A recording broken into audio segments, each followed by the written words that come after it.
आने वाले तमाम मेहमानों का इस्तेमाल है। इंतजार का अमल शुरू हो चुका है। तरतीब के साथ लाइन का ख्याल रखते हुए इंतजार करवाए। इत्मीनान रखें। सभी मेहमानान किराम की इंतजार की कार्रवाई अपने बादशाह मुकम्मल हो जाएगी और लगातार तलबा से दरख्वास्त है कि नज़्म व ज़ब्त में ताउन फरमाए।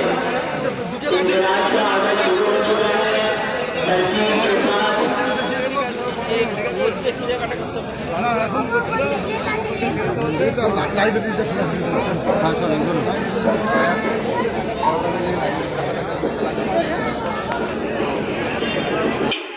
और रज़ाकार तलबा से दरख्वास्त है कि नज़्म व ज़ब्त में ताउन फरमाए।